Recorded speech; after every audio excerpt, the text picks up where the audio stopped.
All right. Welcome back to the podcast. Zach Keilman is back. We're going to try this out weekly if our schedule is allowed to talk the Chicago Bears preview or post game, depending on our schedules. But he's back to talk some Chicago Bears. Bears sadness, I think. Bears optimism right now, but it could be. Yeah, come on. We can't jump in with the sadness until it actually shows up. Like gotta be a neutral ground to start the year, you know. And you and I know we've listened to all the positives, all the usual preseason cannon fodder that folks write up or talk about, the usual hype. Every team's got their hype. It's going to be our year, says all 32 teams in the NFL. And I sit here and go, wait till week one. Yes. Then we can reset that. Because you and I were talking coming into this, and I'm sorry to almost like steal your show to begin it here, but like we're talking at the beginning, like preseason, as much as I love it for the camp battles, as much as you do too, everything gets so overblown until we actually go into playing in a game scenario where everyone wants to go win a damn game. Right. Like we're jumping in hot.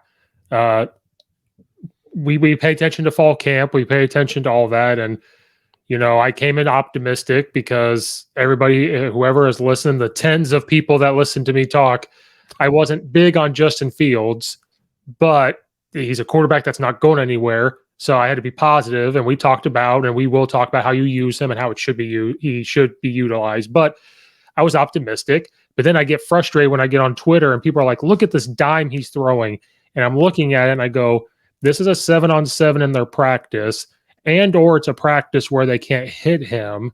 So he's able to do that. Now, it's still a good throw, yes. But they were like, oh my God, it's his year. He's going to do this. He's going to do that.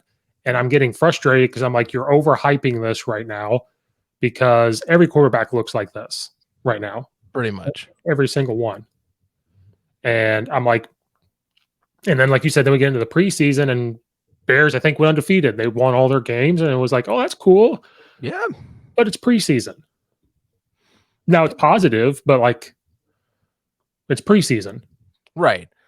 You have to, again, it's tempting the expectation. And I hate doing this whole wait and see approach because, look, if you're a diehard fan and you think that we're gonna blow people out of the water and maybe get a wild card spot, if you think we're gonna get division, I think you're crazy unless something disastrous happens. But if you think you're going to get the wild card scenario and get a playoff position, that's great for you. I hope that's what we do. But I have learned, and from recent years, and also just where the roster's at and what the front office is wanting to do. This is not the year they are expecting to be hitting the big time. I mean, everyone's talked about at this point how much cap they got stored away for 2023. Like, second to best in the NFL. They are banking on 2023. That is what they are doing. So this year they are trying to see what they have, get the most out of evaluating what is on this roster, along with the rookies they drafted this year, specifically those secondary guys, by the way.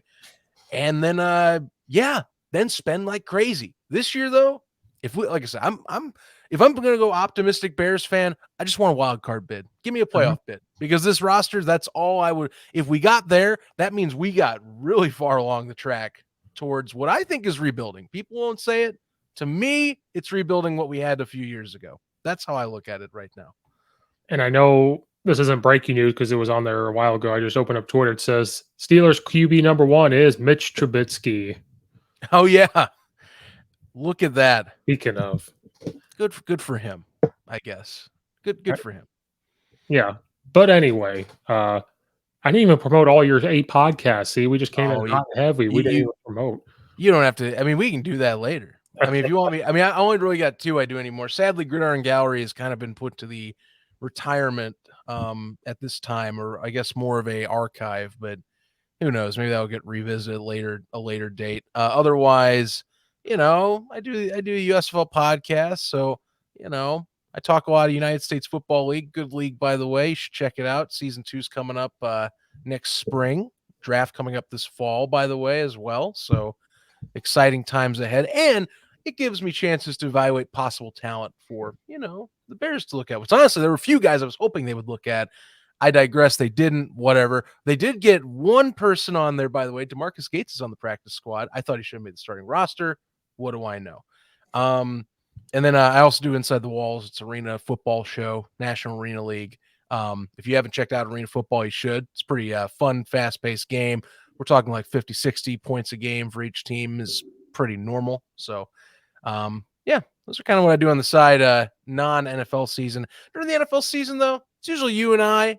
And then I should let you know, too, we are restarting 4th and 4 again this year. So the weekly pregame kickoff show that we were doing with Hilo Sports, Kelsey Coyne, DJ Stewart, as well as my partner from Inside the Walls, Jim Renier. We will be doing that again Sunday mornings before you get your football action. Yeah, those were fun to hop in and I just randomly comment and piss people off. I'll just say, all I gotta do is hop in and say Jay Cutler, and it just sends it all down. It's going to keep being a joke. Although, hey, my sympathy for Jay Cutler as I age is becoming like a fine wine. I slowly am, I'm doing all right. When you go back and you look at and you reread, I was like middle school going into high school at this time. So like I was just like, blah blah blah. He's throwing interceptions. Blah blah blah. He's doing this. He's getting injured. But then you look at the line he had back then, like what Jerry Angelo set up for him. And then what Phil Emery set up for him. And then, of course, Tressman not really investing in defense back in the day. Yeah, you know what? I slowly am becoming a sympathizer, and it is gradually been shifting that way for a few years now. He only had 10 offensive coordinators or whatever it was. Yeah, no big deal. Flip flops and all that. Mike Martz, I used to defend him, but now more and more when I think about what he did to Greg Olson and I see comments about how he was with tight ends, not modern, by the way. Yeah, no, I sympathize a little more with Jay Cutler more and more. I'm less of the bitter Bears fan that wonders what could have happened because I go, oh, yeah, this stuff should have happened. And it's more their fault for some of the resources that were available at the time. So, yes. But anyway, yeah, I remember I was a part of that morning show. I didn't see the messages about it, so I'm not doing it this time. So these shows can be over an hour long. That was a big frustration of like, it's an hour. I got to redo it and I've got to do this. So I'm going to invite myself. If you guys ever need a special guest, you let me know and I'll just. Oh, I guarantee you we'll have you as a fill-in. That's going to happen. So just that's why I'm like, it's okay. We'll just do this. I don't have to worry about it. But anyway, especially because Jay Cutler's podcast. That's the last thing. It's a great podcast. And like, did you listen to him and Brian Urlacher and all that talk? And it was. I got to catch up, dude. I've been the last 2 months, like those 2 other shows, it has been a whirlwind of just like going and doing things. So really, this kind of lead up to the NFL season has kind of been a godsend to like slow down a little, right? But I do need to listen to a few of those. Like I imagine the Urlacher episode has got to be incredible for having both those two on that same team back in the day. Yes. Well, you got insight because Brian Urlacher was on Pat McAfee's show, so there was a little bit of like the insight to the Bears. Then he was on Bussin' with the Boys, so you really got to hear that.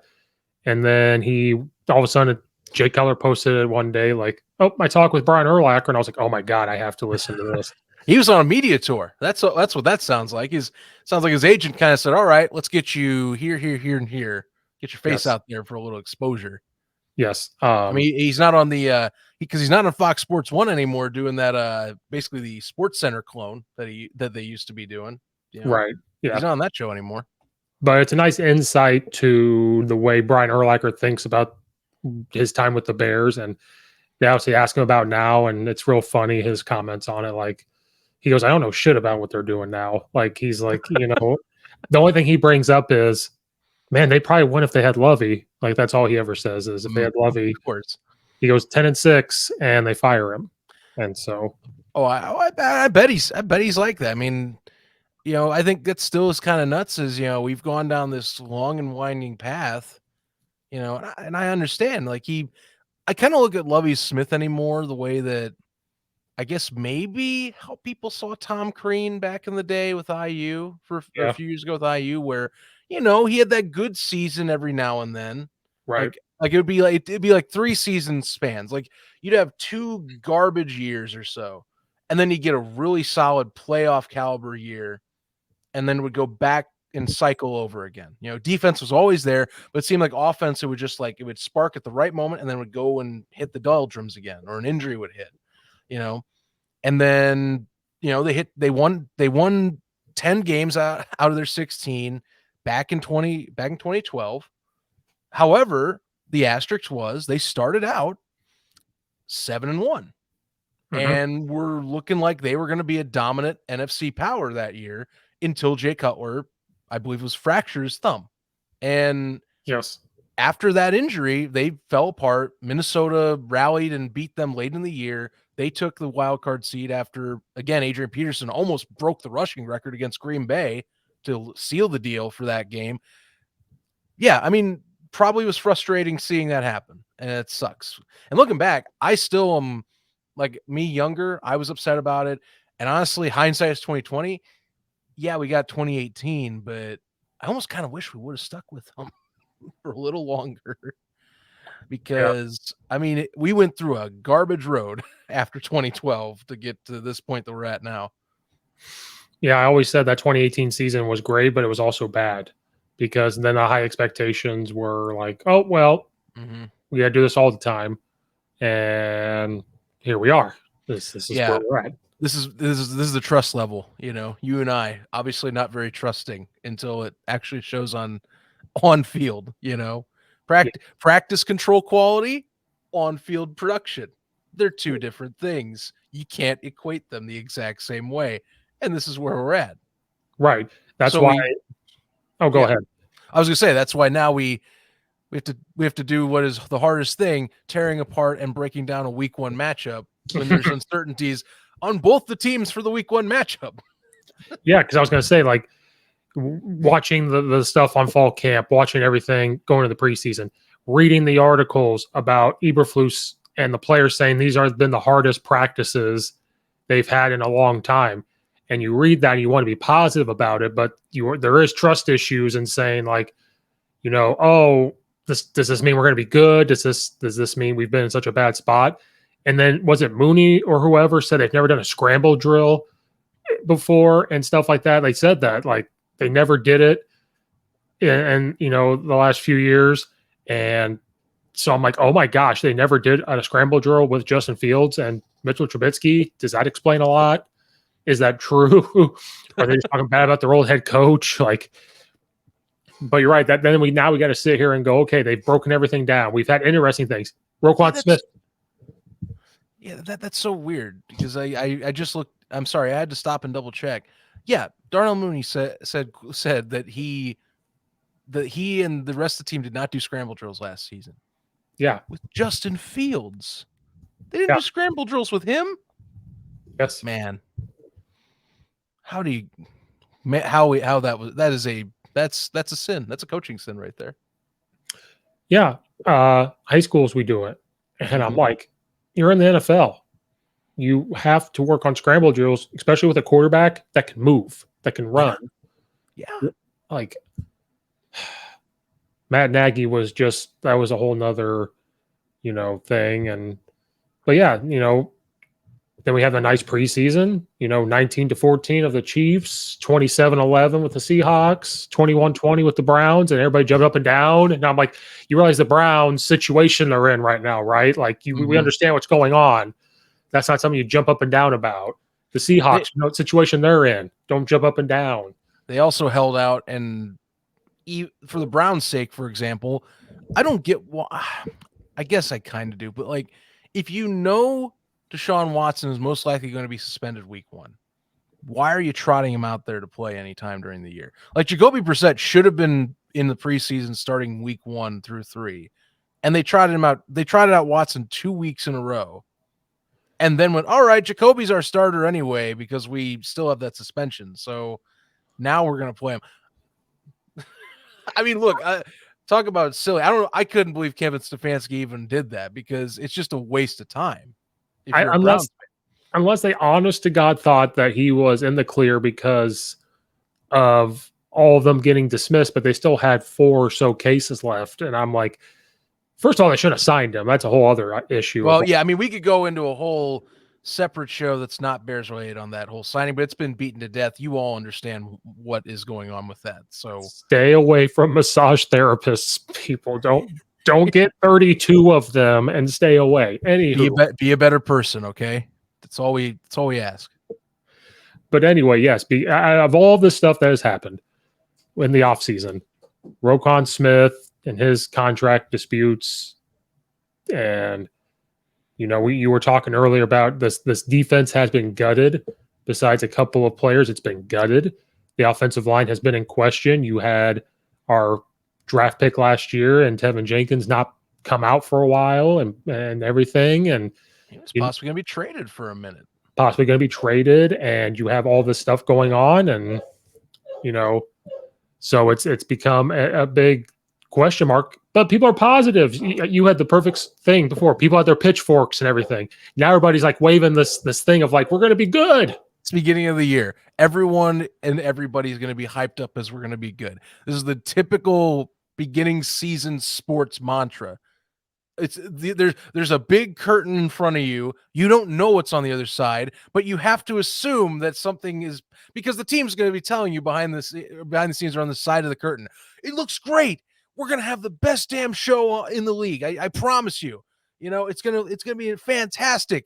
And then, maybe you do a little digging. Maybe you get a little more thoughts and opinions like we're talking about. You look at, the pieces you lost and what you're replacing, what the Bears plans look like compared for next year. You see that line hasn't really adjusted, and that, okay, Lucas Patrick is the addition that's really great. But then you go, all right, Riley Reif, Braxton Jones, okay. Cody Whitehair is at guard. All right, that's fine. They got Alex Leatherwood. Yeah, that's more me joking because that came up and people were talking about it. But I digress. The front lines on both sides of the ball. If you're a Bears fan, you got to sit there and go, okay, I'm monitoring these things like with a fine tooth comb, because I see what Matt's doing with the secondary. I think he's trying to make a 4-3 defense that's relied on a lot of coverage sacks, a lot of time built up, getting lost in the pocket if you're in the passing situations. My thing is you got to they're going to have to rely on that, as well as hoping to God that whether it's Sterling Rutherford or Nicholas Morrow, those two are going to have to step up their game to Roquan's level in terms of the running game, because I'm almost worried that it's going to take another step backwards. Last year, there were flashes that it was going backwards with even what I thought was a decent core on the front three. And now I'm a little concerned that that's going to be the weakness this year, is their run defense, which is not a Bears trait whatsoever. But that's where we're at. Otherwise, on the secondary, they're leaning heavy on coverage sack and like wasting time in the pocket this year. That is their big goal, it looks like. And on offense, Luke Getsy getting Justin Fields out of the pocket, because you're going to have to do it. Yes. You have to with this. There's no way you can't play action.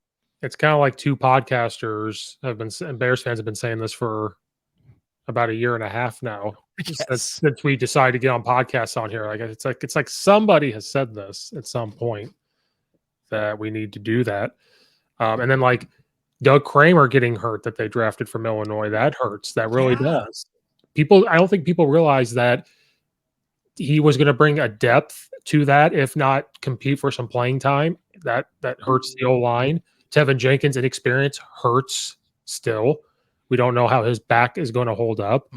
But before I dive too much more into offense, you are right, because where do the Bears hang their hat on? They hang it on defense, no matter what it's been. Even with Jay Cutler, that defense is good.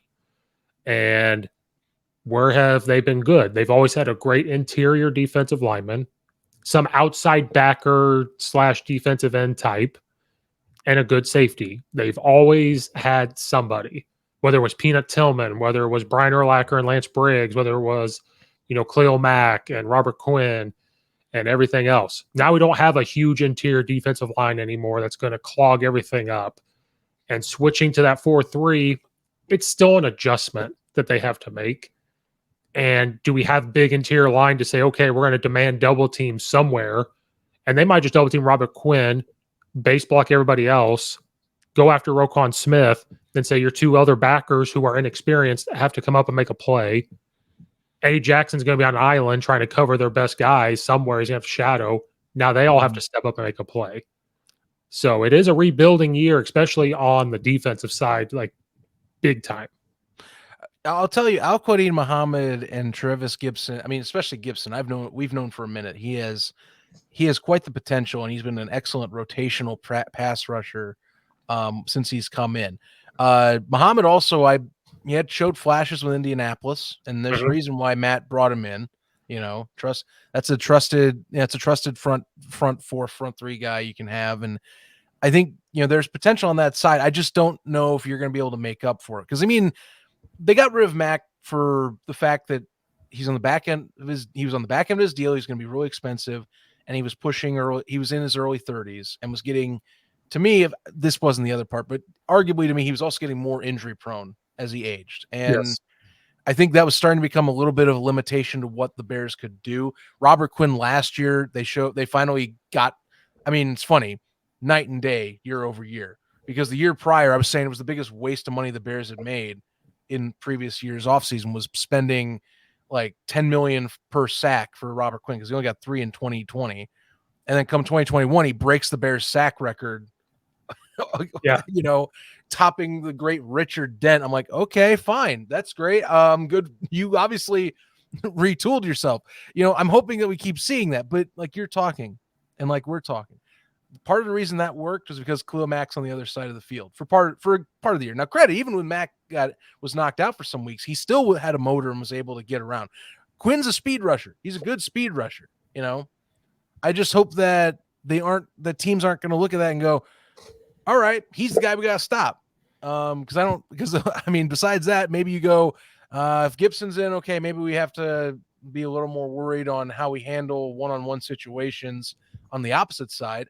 But I think if you're a team, you look at the Bears defense, you go, all right, we slow down Robert Quinn. We keep him getting back there and pressuring him to a minimum. Maybe we chip him more. Maybe we make him rush a wider angle outside. Because again, he speed rushes outside. That's his bread and butter. That's like the main move he does. There's not many tools in his cabinet. And then beyond that, you see if you can get anything in the run game. Because I think that's where teams are going to find their groove, is that this year they're going to be able to run between the tackles a little bit more. Unless Matt has some magic and they condition the hell out of these guys to where they are going to just outplay you every game, which maybe they will. I've heard great things. I live in Indianapolis. I get told all the time about Matt Eberflus. I've seen his defenses. I've watched plenty of Colts games myself. I get it. I just want to see that be translated with, unfortunately, what we have this year, because it's really, to me, holding out till next season. They're gonna spend next year. Right.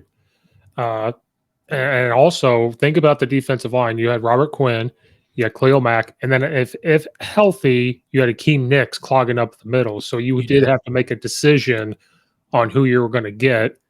And I wish we had a healthier Eddie Goldman. He's gone too. We don't get to see a year with him back and fully healthy, not taking a year off of COVID. I almost wonder if that did kind of derail some of the stuff that he was, because 2019 and 2018, he was getting on a tear. Like, he was an underrated inside interior lineman. And I almost feel like that year off, coupled with last year's will he, won't he, and then inconsistent play, I feel like that kind of derailed his chances of kind of still being here. Right. I know it's negative talk. We're talking about the defense, but we are held to a high standard. Even when the Bears aren't the greatest, their defense still shows up and plays. Like, as Brian Urlacher and them were getting older, they still played good defense. They still did things. 2018, even though we were still moving the ball at times, that defense had to play good. Even the last couple of years when we haven't won games, the defense is still like doing good things and taking the ball away and everything else. This year, there's just too many question marks because we're so used to year in, year out having big names. Now we don't. We have a couple, but like even Eddie Jackson was banged up last year. Roquan Smith had to take a huge load of the defense, and now he's going to be playing his contract year. So is this going to mess with his psyche of how he's going to play? Probably not, but that's still a question mark. Yeah, I don't think so. And that was unfortunate that we had to step into that. I don't really have a take on this. I mean, the best I can give you with that whole situation was like we watched how Allen Robinson's contract played out and how that turned out. So maybe I'm still kind of bitter about that to a degree. But on the other sense of it, there's a lot of other stuff that plays when it comes to contract negotiations. And obviously Roquan was doing it a specific way that also wasn't completely how normal contract negotiations are. I don't know. Nonetheless, the Bears, obviously it's a new regime. And again, they're trying to build the best overall team. I've heard the argument too that do you pay a king's ransom for Roquan Smith to then, worry about how do I budget around a linebacker when, I do need other stuff. Like I need another pass rusher. I need, maybe a higher profile interior lineman. I could use better receiving depth, new offensive linemen, especially, if you're going to go into the free agent market next year, offensive linemen, so it's its own story. If we get him one more year, great. I'll be happy that we got what we got from him. But seriously, if he moves on, that will suck. Nonetheless, they're going to lean on him heavy this year. Robert Quinn's going to have to be asked to do more, I think, this season than he did last year, which is kind of crazy to think about because, again, just the fact Khalil Mack was there for a majority of the season did give him some way of kind of leveraging what he wants. But now he's going to be having a target on his back again at his age. So keep that in mind. And then I'm looking at Eddie Jackson as the other third guy on this defense. I'm looking at them saying, okay, you got to be that anchor. And we're trying to get back to what Eddie was in 2018. We've heard about how, his role in the defense post Vic Fangio was kind of rigid. He works better as a free and loose kind of like, headhunting type of guy, not bounty gate headhunting. I'm just talking. He works good as a dude that basically is keeping his eyes on the ball and trying to make a play off the ball. Yes. Not being a rigid, specific one section guy or having to be the guy that is the majority of handling tasks and being the safety net. He works better when there's some other dude that's working that he can lean on as the opposite side and he can just go and ball, Right. I think of like a honey badger type. That's what he wants to be, Right. That's a good comparison. So that's where the defense sits. And there are positives. I mean, as much negatives there is. Eberflus being a defensive mind. He was on that little Hard Knocks, Colts in season Hard Knocks. So you got to see him a little bit there and how they do things. Offense will still have a huge question mark, and we already hinted at it. What's the offensive line going to look like? What receivers do we really have? They're going to be like the guy. It's like Illinois. Like when I watch Illinois's got a better quarterback than last year. Their O-line is young, but they have a stud at their tackle position. But who's going to be the guy that they throw it to that has to step up? And that's going to be the Bears. Well, can the refs let them catch the damn ball? Or that too. Can they let them score a touchdown?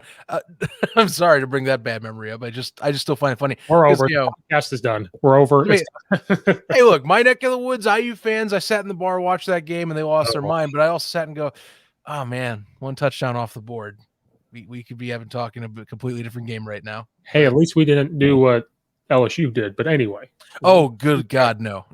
Jesus Christ. Brian Kelly, and this comes from a dude that more aligns as a Notre Dame fan if we're talking any college football standing. You could have had it at Notre Dame. You were the winningest coach of the team, and you took the money so you can get your ass kicked in the SEC. Have fun with that.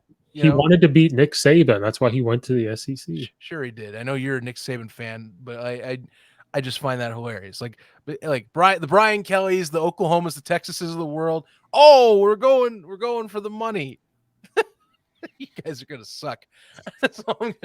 I mean, seriously, come on. I could have a whole laughable college football podcast just on my thoughts on college football. If you want my thoughts on college football, boy, am I a cynical bastard about college football. I'm sorry. But man, I love college football though so much. I know you do. I have fun. I have fun with it too. I just have a different light on how I look at the sport. Just gonna be honest. Nonetheless, let me go back a bit. You talk about receiving talent. I mean, Jesus Christ, Chicago. Oh, Obviously, Darnell Mooney, I'm with people. I think he's going to have a breakout year, even more than what his 1,000-yard season last year. Um, I I can see that. I think him and Fields had a good chemistry last year. It's going to keep growing. Um, it really depends to me on the steps Cole Kmet makes, because I think Mhm. that he has potential to do that. There were signs last year, preseason, of course, against Cleveland. We saw that was there. And I'm also banking on my fantasy team to do that. So Cole, you better have a good year. Uh, Nonetheless, I think that the Bears getting Cole more involved, and Velus Jones. Everyone's talked about Velus Jones. Whether it's his age, whether it's the potential that he has, and I'm just talking both sides of the coin, honestly. But him in the slot, I think, can help elevate that offense depending on how much of a steal he was for that spot. And then the Bears, of course, did invest in other people in the receiving core, but they're injured. Like Yes. Tajay Sharp, who I was kind of happy that they picked up on the cheap, except he's gone for the year. Yes. N'Keal Harry getting traded for a 7th rounder, which is like, all right, they got him for the cheap. Now he's out at least 4 weeks. So the injury bug in the receiving core did not favor kindly to Chicago, but the guys they have available. I mean, they also have I always have a problem Yeah. pronouncing Equanimous St. Brown. I am sorry. Or they also have Dante Pettis, and then they picked up Emir Smith Marset off of waivers, which I've heard some all right things from Vikings fans. So Mhm. I'm not saying it's a world beating receiving core, but there are things there. There's potential. Again, you can tell the theme is some potential. There's potential. There's stuff here. There's It's like potential in this rebuilding time that we're in. in this rebuilding time. The Bears won't say it publicly, but this is rebuilding, guys. It's a rebuild. That's what they're doing right now. Yes, yes, they are. But we do have David Montgomery's still, and we Yep, still have. and Khalil Herbert right behind him. So Thunder and Lightning. It's If they don't nice. use him, I'm going to throw a fit. They Just a should. fit. Start rotating these guys. Both of them can catch. Both of them can run and be bruising. So why not? And to have a OC that was coaching at Green Bay and bring that type of knowledge in does help. Well, yeah. Well, they had AJ Dillon and Aaron Jones. I think that's an instant saying, all right, this worked here. Right. What if we took these two good running backs and did the same thing here? Shocker. Don't tell Matt Nagy that because it doesn't work. Oh Jesus, Matt Nagy's over in Kansas City living up the post Chicago Bears head coaching dream. I get to be an assistant on a winning team. I get to be the assistant to Andy Reid coaching the quarterbacks. But hey, that could be why they don't win a Super Bowl. That would Oh be the man, common denominator. Matt Nagy coaching Patrick Mahomes, and then Andy, don't roll him out of the pocket. He's got a good line. We don't need to roll him out. just just stay in the pocket, throw it up. Scramble drill, never heard of her. Just Never don't do heard it. of never heard of the scramble drill. I can't believe for a man that was a quarterback coming up into coaching And played arena football. and played arena football, which oh, that's funny. That's so funny to me. If that was the case. Oh, and my fantasy football team name is How I Commit Your Mother. Oh, Get it? look at you. Look at you. That's cheeky. And I couldn't draft him. Somebody took him. I was like, that's not fair. It's in my name. And he's gone. That's good. That's good. Which I'll post a hypothetical here for you. Between who's going to be the number 2 receiver to you? I guess I was going to say between Pringle and Jones, but that could obviously change depending on how the year goes. But who's your number 2? I'm going to lean on Pringle, but that's also hard for me to say because they drafted Jones 3rd round. I would say at the very beginning of the year, you'll see Pringle, but you're going to see Jones rotate in a lot. Mm-hmm. And especially if they put him on like special teams returning kicks, because they possibly will do that. Yeah, If he starts making some moves, you're going to start seeing him more. And then you could see them start going 5 wide just to bring him in. I could see that happening. But going 5 wide scares me with this offensive line. So I think they need to stay away from that, but that's just me. Um, but I think those first couple games, because, we'll get to them playing the 49ers here real soon, but on their schedule, they got a tough beginning schedule. You might see him start to get really some reps when they get to Houston week 3. So you're probably right, but then you're eventually going to see that, like, they draft him for a reason, and he might slowly take over, being young and fast. Maybe. I'm gonna watch that one like a hawk, because again, the rapport between Fields and Mooney is already there. That was there like last year. That was like I think it was like one of the main things that stuck out at the end of the season was, okay, Darnell and Justin are getting hooked up pretty well. They started finding out what they wanted, and they apparently did a lot of specific training with each other this off season. So those two, I think, it'll be the bread and butter combo if you're going to look for a reliable guy to throw to. But otherwise, I mean, yeah, I'm looking like those guys, because I mean, Cole Kmet, I hope takes a step. I just don't know if he'll be the primary second target. Maybe, could be wrong, but if I'm like, I guess I'm basing off Green Bay, because Green Bay uses their tight ends like Robert Tonyan. Like, he's another great option, but he's not like their second option. Right. I mean, that's even with me going like, people asking, and the Green Bay had a second option post Devontae Adams. Now, look, come on, there still were other guys that we were throwing to, So Right, he could be like a Valdez Scantling out there, or yeah. like Alan Lazard. I'm talking like that, like Mooney. As much as it's comparing apples to oranges, somewhat still, Mooney is the Bears' Devontae Adams. You're then looking for who's the more Lazard, or really more the Valdez Scantling number 2 guy.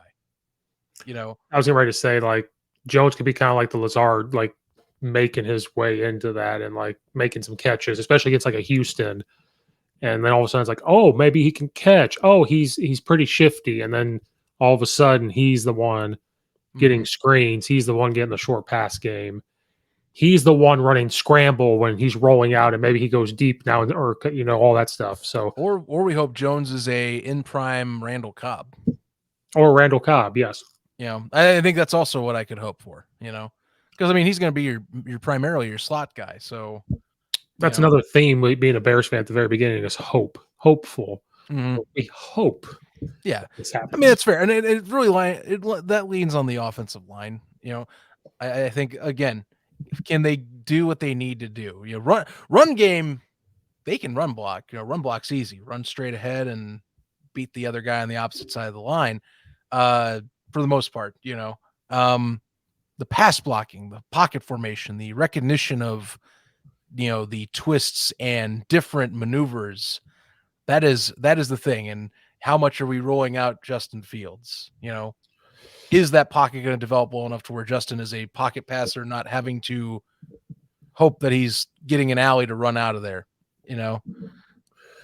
Yeah, unless because that show, I didn't know it was a show, that Maggie and Perloff show that I called out, when she said it doesn't take long for an offensive lineman to get acclimated with the team because all they do is push people. And I freaked out. No. And it takes a while.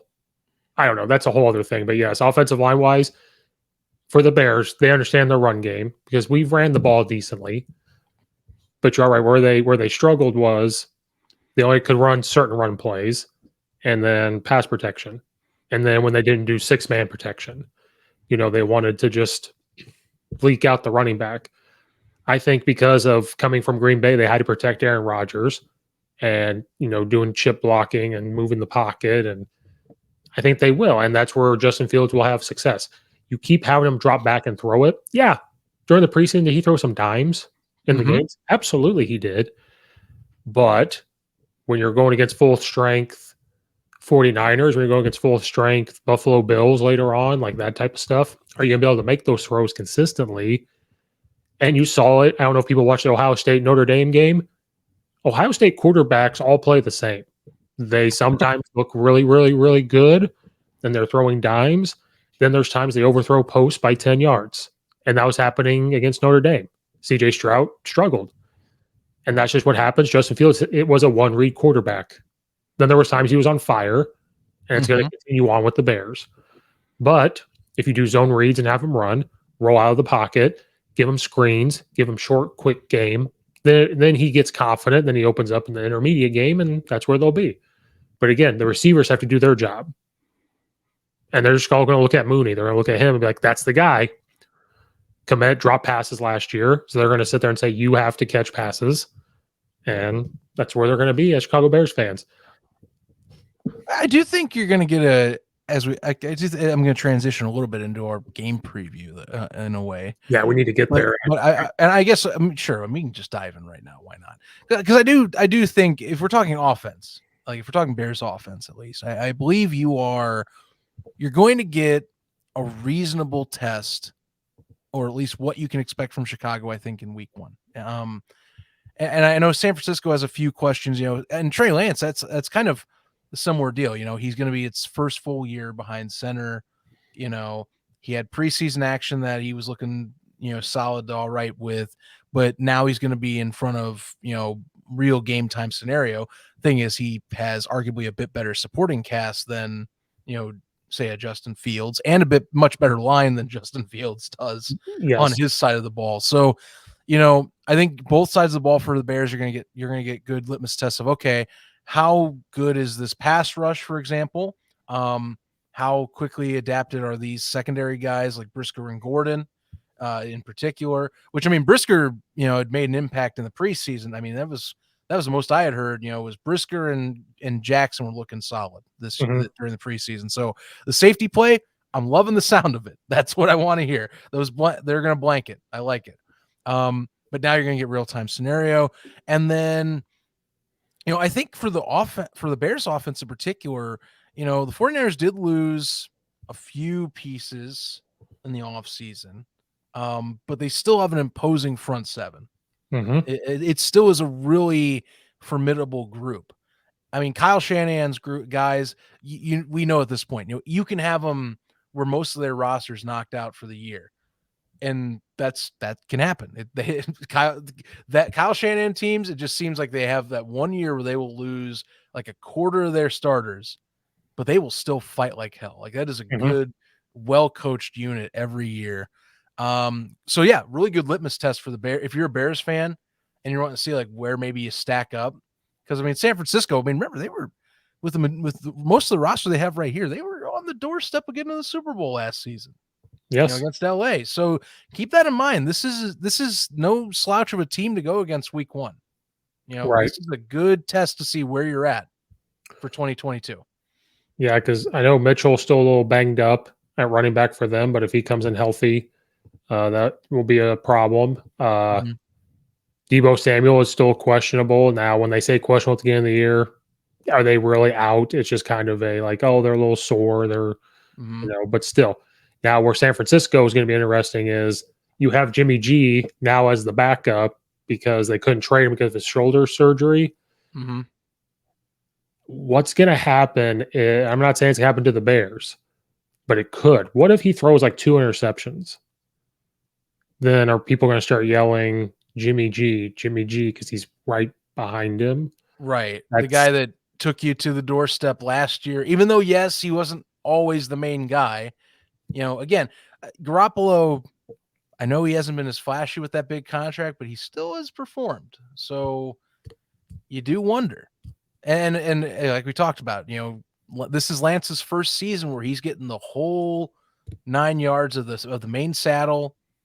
He has they have questions going in because he hasn't played too much in the regular season light. He looked okay-ish last year when he had times. But how much of that next step? Do we get a Mahomes next step? Or do we have a guy that isn't fully prepared for that spotlight yet? That's what we're waiting to see. Right. But like you said, luckily for him, he's got pieces around him and now doing a full summer of being with the team and doing all, fall camp and, all that stuff. So we'll see what he's capable of doing. But you're right. This is a good, decent first test because this isn't the Buffalo Bills coming in week one where we already know what it's going to be looking like. we have an idea of what San Francisco is going to look like, but they are another year older with this group. Are they going to be playing the same? But Kyle Shanahan is a master on offense. So the type of run that he's going to see, can that defensive line hold up against the wide zone stuff they're going to do on offense with the 49ers? Do they keep the playbook simple for Trey Lance and do the same type of thing that Justin Fields needs to do, is move the pocket, short game, play action, all that stuff? If Mitchell is healthy, he's going to have a great run game behind a good offensive line. But it will be a good test to kind of see where they are. And if the Bears come out and they keep the game close, they could pull it off. If they're keeping it close and the 49ers start tightening up a little bit, and the Bears don't have any pressure because they were predicted to win 4 games or whatever this year, like nobody's thinking anything, it's a possibility. And then I'm sitting here going again, what if Trey Lance struggles during this game and they're close to win? Do they throw Jimmy G in and say, you know what? All you do is win. Somehow all you do is win, and they just throw him in and he brings them back. Right. I mean, I think, I want for the most part, I just want to get how that line is operated. And I really want to dive in more on, is Luke like I said, Luke Getsy sound like, and has shown he's committed to, getting more of an opened up, spread out the line and play action type of offense that's getting guys in space, getting his QB in space, hopefully. And it looks like encouraging Justin Fields to use his legs more. And I think as well, like if you're trying to look at this contest, I'd be focusing on, don't let Nick Bosa and Eric Armstead be the guys that dictate how this game goes. Right.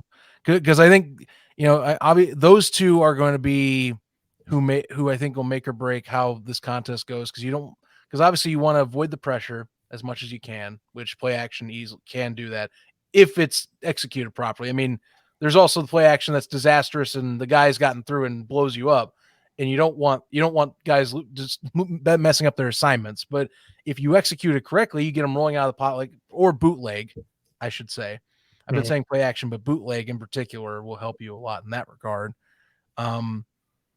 Get them in space and then see what you can do to attack that secondary as much as you can. Because I think if you can give Justin Fields time, he can do some damage against the 49ers in the secondary. I think that's very likely. But you got to make sure that front 7, including, of course, Fred Warner, that they aren't dictating how this contest goes. Right. Because they can definitely take over games. Those three in particular, they can ruin your afternoon if you let them. And I'll be interested to see how they use Komet, because sometimes with a good defensive end, you might see that tight end over there and like chip him and make sure that he's thrown off. But like you said, then that opens up Fred Warner to come running through the middle when you're focusing on the defensive end. That's why Khalil Mack was so huge for the Bears. They're focused on him. Now you've got Roquan Smith roaming free. You've got Robert Quinn on the other side roaming free. So I will be interested to see how they even use Komet and short passing game and blocking, because he's a big boy, so he can go in there and block. So I'll be interested to see what they do with that against the 49ers. And I'll be interested to see tempo. I don't know if they want to go up tempo like they do with the Packers did with Aaron Rodgers.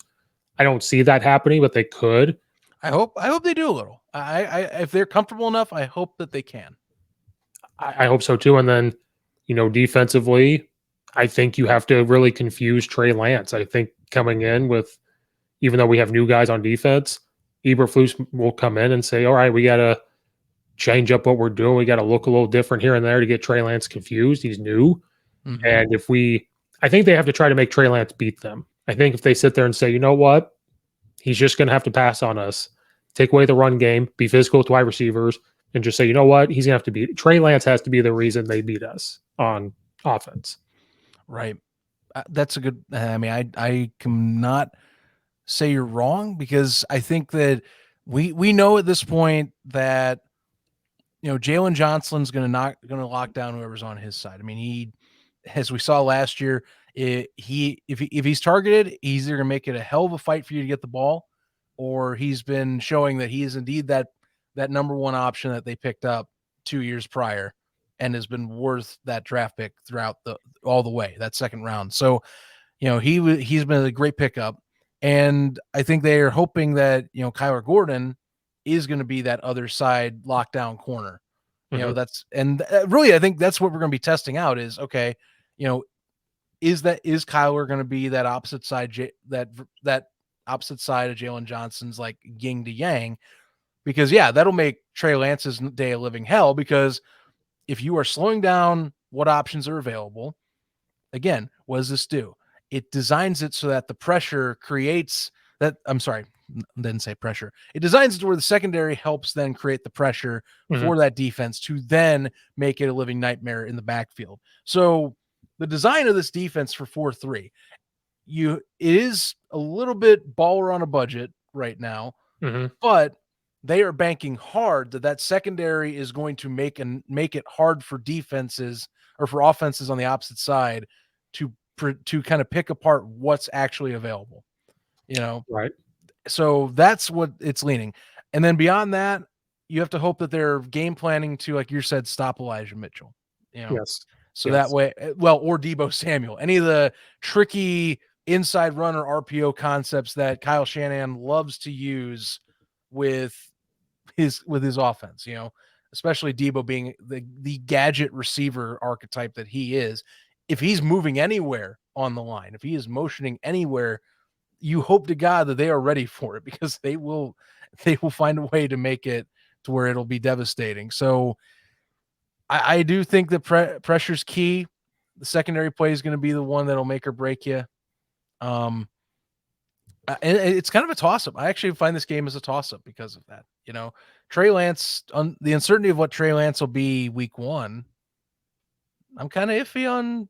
I mean, I'm leaning one way or another right now. I'll make a pick soon, but you know, Yeah, because the more you said that, then I went back and I was like, well, we forget about Kittle. He's got Kittle to throw to. He's got Samuel to throw he to. does. I mean, he has good options. He's got great options. If Ayuka returns back to what he was 2 years ago, same deal. They have a good core.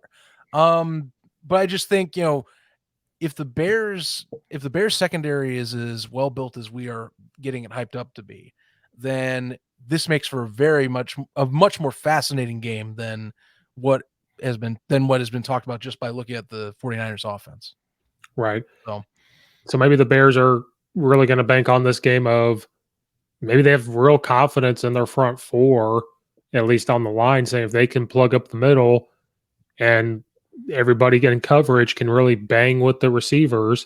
And if Roquan Smith and them in the middle can make the tackles on Mitchell quickly, and everybody else can be physical with Samuel and Kittles and keep everything short right in front of them, bend, don't break type of mentality, and say, Trey Lance, even though you've got these guys, you still have to make the throw. So if they can move things around, stun up front, bring a blitz later on, move things around, it is possible that they compete. And before we pick, like they will to compete in it just by X's and O's. What worries them is the lack of experience from top to bottom as it progresses forward. And if Jimmy G comes in, I'm going to keep dying on that hill. If they bring him back in, if they have to switch, the $6 million man comes into play. Because I'm a Jimmy G guy, so I'm like, if they bring him in, it's a little different. So I do. That's the only reason why I feel a little better going against the 49ers, because of who the quarterback is. But everybody else is still good. That defense is still good. The offense is still good. Like it's still, but you're saying there's a chance, and there is a chance. It is. You know what? I'm gonna be that early season optimist that maybe is ready to have my heart broken. I'll do it. I'm taking Chicago in this one. 20-17, baby. I'm going with it. I'll stick with it and get myself knocked down a peg if they lose. But if not, we're going to ride a wave into week 2 against Green Bay, where I know they'll get kicked over. But I'm taking it. I'm going to go with it. Give me that week 1 win. Yeah, because on ESPN it says 72.4% matchup prediction for 49ers. -7 for the Niners. Money line is -320. Over under is 41 points. I mean, at least it's a possession -7, so it's close. It's probably because of Trey Lance. I'm telling you, it's probably because of who their quarterback is. And you could be right. Like, it's uncertainty. You know, bettors hate uncertainty. Okay, anything that isn't clear as day and that there's fog in front of their face, yeah, that's probably going to hurt a little bit on how they look at a betting at any lines. So, do I want to be optimistic too? I'm taking Chicago. Like I said, I think I talked myself into taking Chicago here. Do I want to be optimistic and say 21-14 Bears? Do I just want to say they come down and win? I could do that. Oh, you got them by a touchdown. No, that's too That's much. real optimist. I'll say 24-21. Okay. Because we do have a decent kicker. We have a decent kicker, so maybe we come down and kick a field goal. Right. Or we'll all laugh when Robbie Gould breaks our hearts. Or it's flip-flop. 49ers win 24-21 when he comes down and makes field goal. When Jimmy G comes into the game and leads him down the field. See, this is what's going to happen. Yeah, he'll take away that big smile I had from last winter when he basically kicked Green Bay out of the playoffs for us. That was like the bright spot of my year, was watching Robbie Gould, of all people, and Aaron Rodgers' run to a championship again. You're so happy, and then after it's over, you go, wait a minute. He could still be in Chicago. He could still be here. They said he was too expensive. And then we don't doink it in 2018. Mm-hmm. And at least we move on. We're not saying we're winning the Super Bowl, but by God, we don't have the doink. We don't have a curse in 2019. Like, maybe stuff is different. Maybe we're sitting here Super Bowl champs. I have no idea. They said he was too expensive. I said, you're a moron. He was too expensive, and we're saving money for next year. You don't cut stars. It just doesn't. You don't do it. They're saving money for Arlington Heights. Sure they are. Yes, of course they are. Of course they are. You know what? I'll even add this on while we're talking on that. I've gone to the acceptance terms of I understand they're going there now. I'm not as bitter as last year. I have gone through all the stages of grief and gone, you know what? This is fine. I see the benefit. I'm just gonna let it go. Hey, it's gonna happen. Everybody has to accept it. There's gonna be a casino. There's gonna be a hotel. There's gonna be this. There's gonna be that. It's probably gonna be a dome, and we all just have to sit back and go, you know what? I accept it, but I also hope it doesn't. I actually want it to be like SoFi, where there's like a little open gap.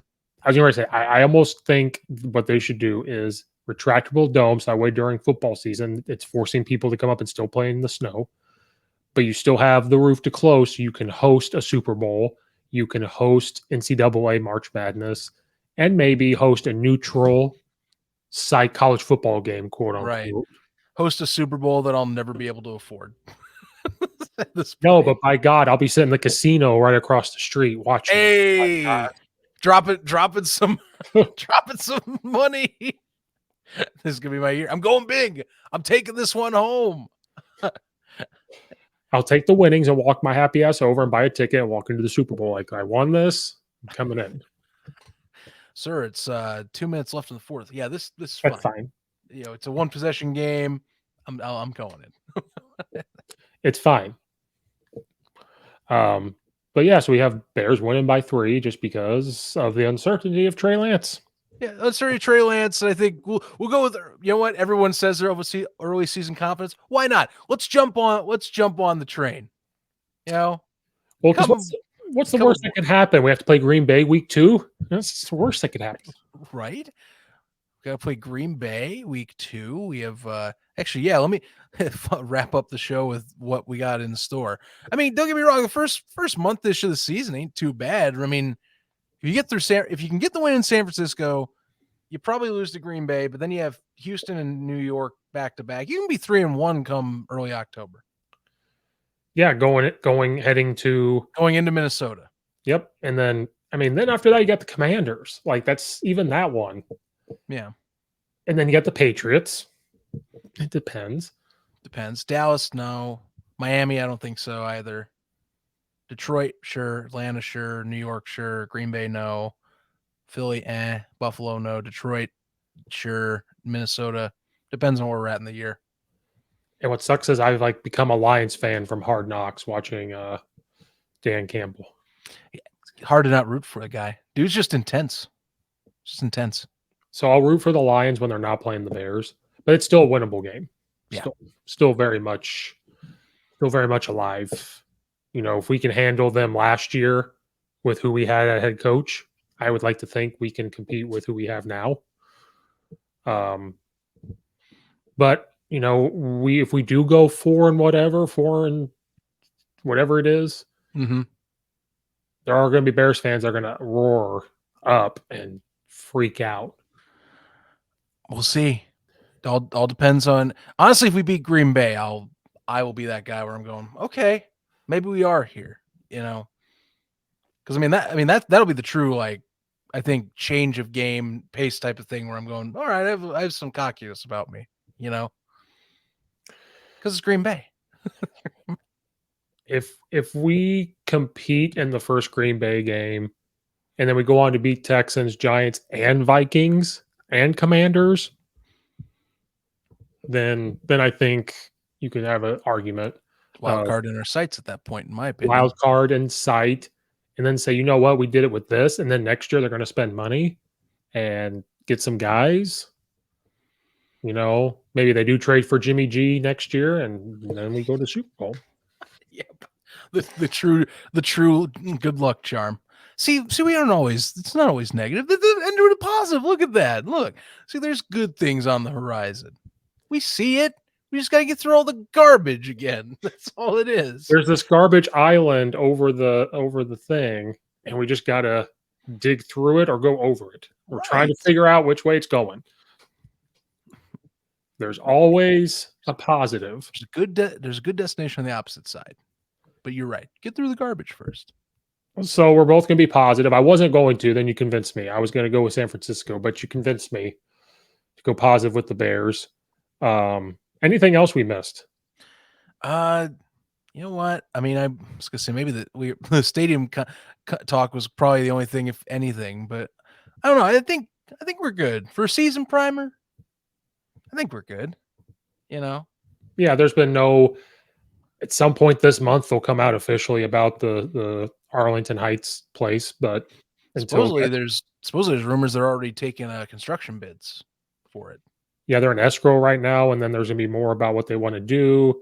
Lori Lightfoot's claim that they're like, "Oh, we'll do this to Soldier Field," and they're like, "It's too late for that." I'll tell you what I think they're gonna do, and I'm buying it even more. If I'm the NFL, I know it won't expand probably for a minute, but if I'm a bitter Chicago mayor or a bitter Chicago City Council, she's bitter. What? No. Here's what I do. Look at the other two larger cities in Chicago, in terms of media size, L.A. and New York. You know what's common with those two cities? They got two teams. Now, credit, the Bears have been around forever, so it'd be kind of hard to put a new team in. But if I'm a bitter Chicago City mayor, as well as a bitter city council, you know what I'm doing? I say, hey NFL, I got Soldier Field right here. Want to put a team in? They'll be in downtown. It's a media market that's third in the nation. Somebody did say the Jaguars would be interested in making the jump. If that's the case, my co-host on my arena football show would have an aneurysm. And I would probably be out of show. I'll dive in for you. I'll pick up this. Okay. I'll teach you the ways of arena football at that point. I almost went to a tryout for an arena football team in Danville, Illinois. Did you really? Almost. Then I realized I was old. Oh, well. I was like 20, and I was like, yeah, that's all right. Are you talking recently? Oh, no. This was like 2011, 2010. Oh, never mind. There's a team called the Central Illinois Royals that I talked with their coach once, so that's why I'm asking. But no, that would have been way before that team existed.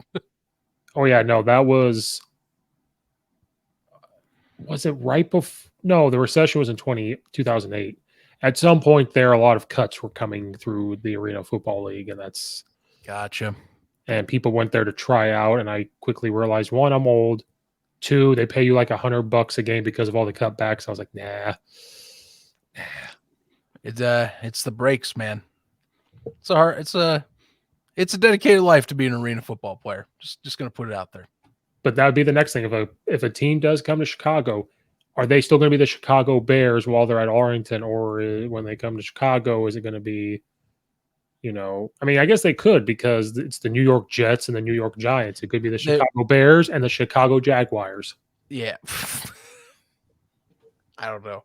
All I'm saying is I'm telling you, I think I can see it happening within like the next decade plus. They get a second Chicago team because the NFL. Think about this too. And I can't believe we're swaying into this at the end of the show, but the NFL, and I'll say it this way: the NFL are greedy bastards. Yes, and I mean greedy bastards compared to the rest of the big 5 sports leagues.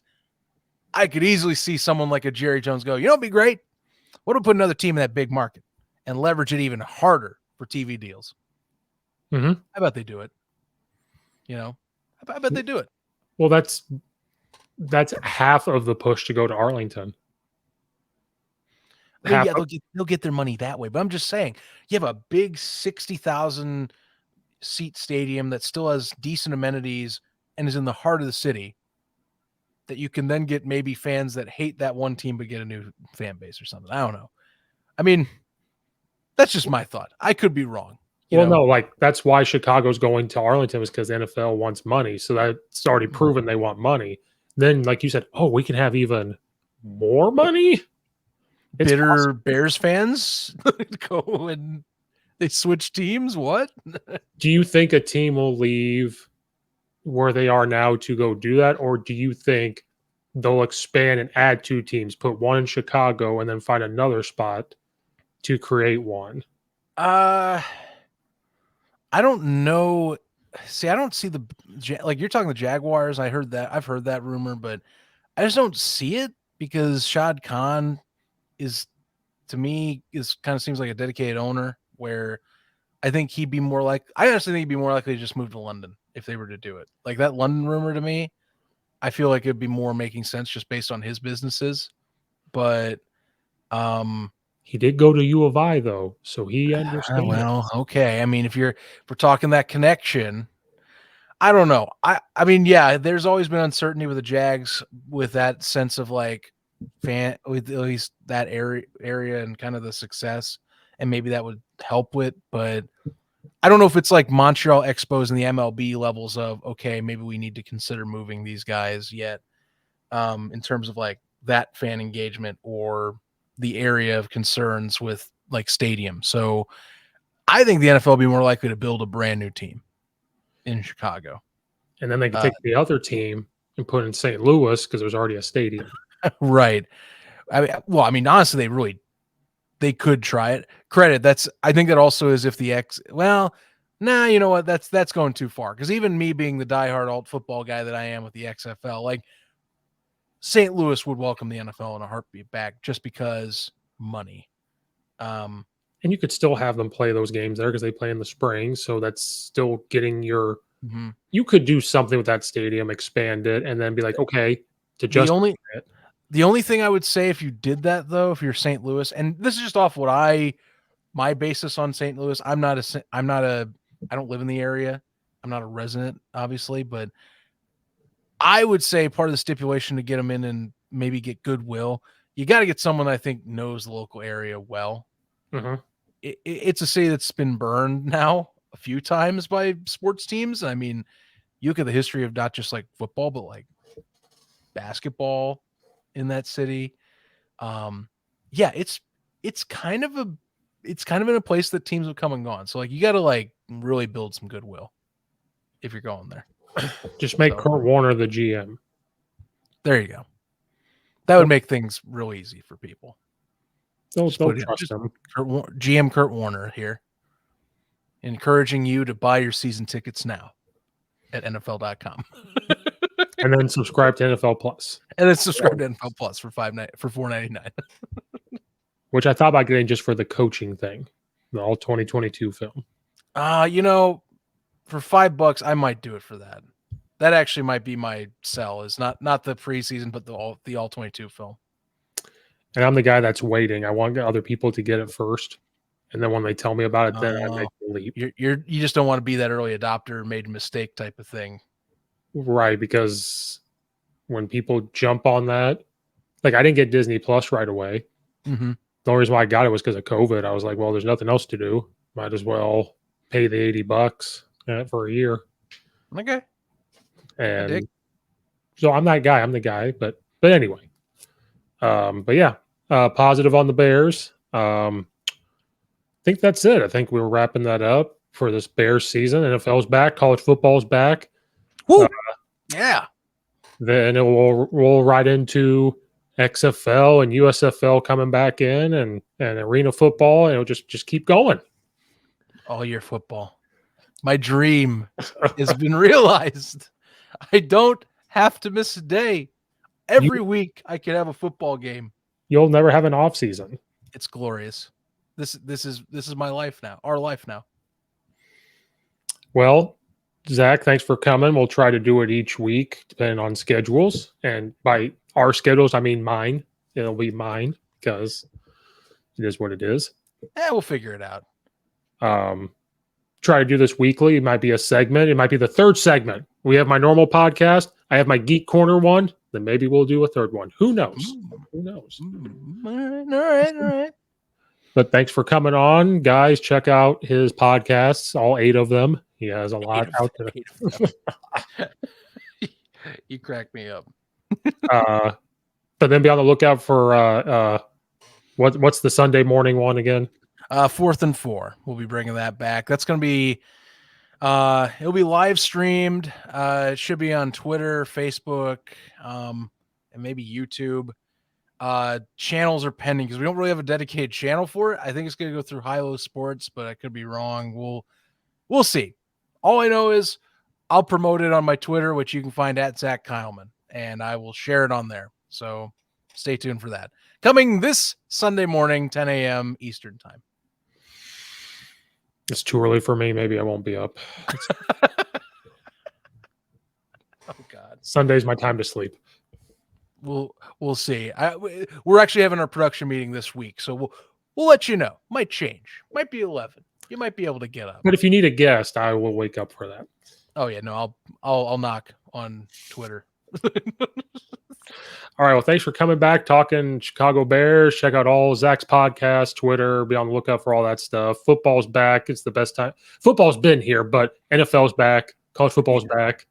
And it just all rolls together. Best time of the year. Don't watch NBA. Nobody cares. So that's been this episode. Zach, thanks for coming on, guys. We'll see you next time.